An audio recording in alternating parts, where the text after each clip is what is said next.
आज पीएम मोदी एक बार फिर से देश की जनता को संबोधित करेंगे। कोरोना पर वीडियो संदेश जारी कर पीएम मोदी बात करेंगे।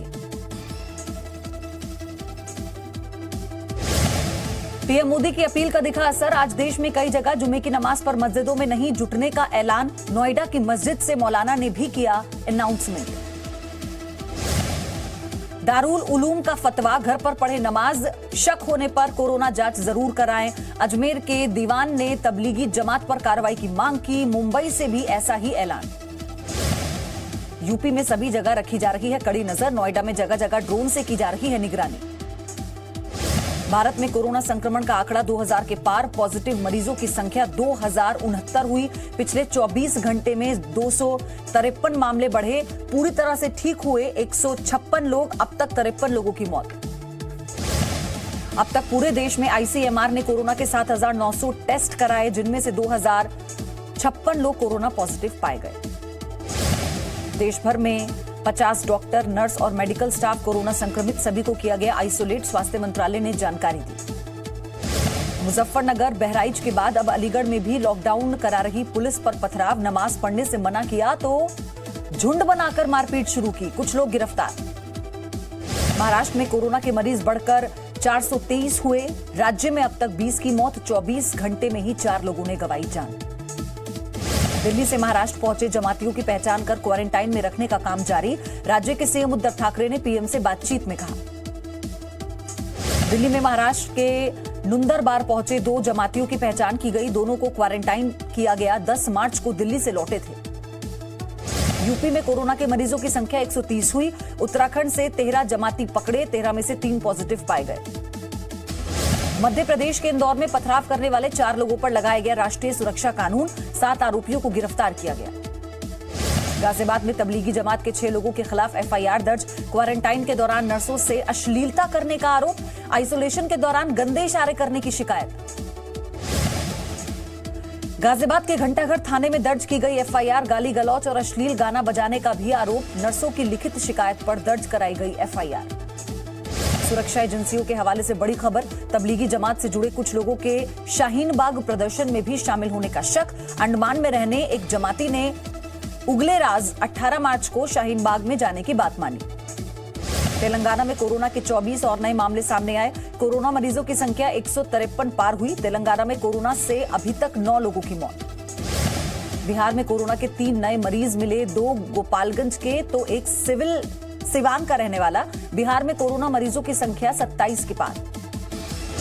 कर्नाटक में कोरोना के मरीजों की संख्या 124 के पार पहुंची। नए मरीजों में 11 मरकज में हुए थे शामिल जमाती हैं। पश्चिम बंगाल में कोरोना के और 7 नए मामले सामने आए। बंगाल में कोरोना के मरीजों की संख्या 33 के पार पहुंची। एम्स के कोरोना पॉजिटिव डॉक्टर रेहान की पत्नी भी निकली कोरोना पॉजिटिव। 9 महीने की गर्भवती है पत्नी। एम्स में होगी डिलीवरी।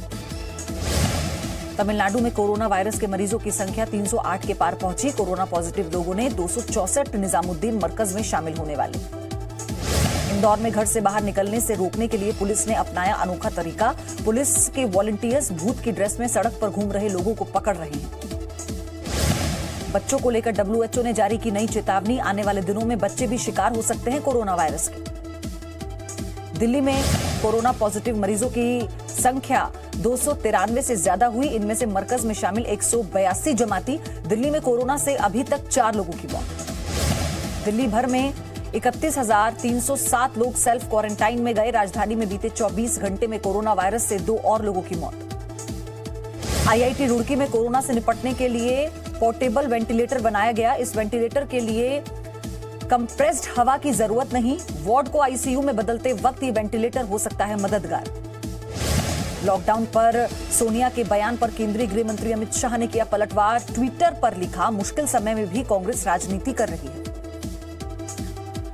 पीएम मोदी से वीडियो कॉन्फ्रेंसिंग में बिहार के सीएम नीतीश कुमार ने 5 लाख पीपीई किट की मांग की। कहा, पर्याप्त मात्रा में दवा और इक्विपमेंट्स मिले तो कोरोना संक्रमितों के इलाज में होगी सहूलियत। कोरोना वायरस पर लगाम लगाने के लिए सरकार ने लॉन्च किया आरोग्य सेतु मोबाइल ऐप। संक्रमित लोगों की लोकेशन को ट्रैक करना आसान होगा। Maharaja Agrasen technical education society के पीएम केयर्स फंड में दिए 51 लाख रुपए। सोसाइटी ने किया हर संभव मदद का वादा। यूपी के शाहजहांपुर में अपने जन्मदिन पर एक बच्चे ने रिलीफ फंड में दान के लिए थानेदार को दिए गुल्लक में जमा किए पैसे। एसएचओ ने की बच्चे की सोच की तारीफ। कोरोना से जारी जंग में उत्तर रेलवे ने किया बड़ा योगदान। 325 लीटर हैंड सैनिटाइजर, 600 मास्क, 60 कवरॉल बनाए। 50 कोच को आइसोलेशन वार्ड में तब्दील किया। यूपी के शाहजहांपुर में सामने आया पुलिस का मानवीय चेहरा। सिपाहियों ने किया चाय की दुकान चलाने वाले बुजुर्ग का अंतिम संस्कार। लॉकडाउन की वजह से नहीं आ पाए थे परिवार वाले। मध्य प्रदेश के खंडवा में आम जनता ने पेश की अनुशासन की मिसाल। लोगों ने खुद ही ब्लॉक की गांव को जोड़ने वाली सभी सड़क।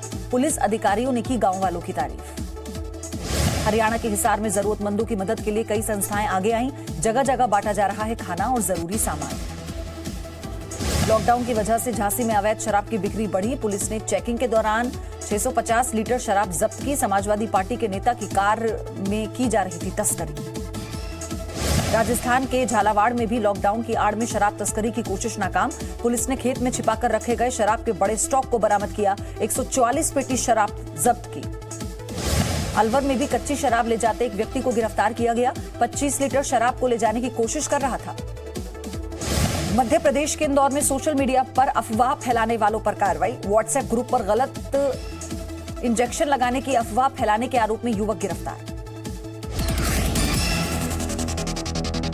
No signal, no worry. Presenting Z News app with live TV, latest updates and expert opinion. Available on Google Play and App Store. Download it now.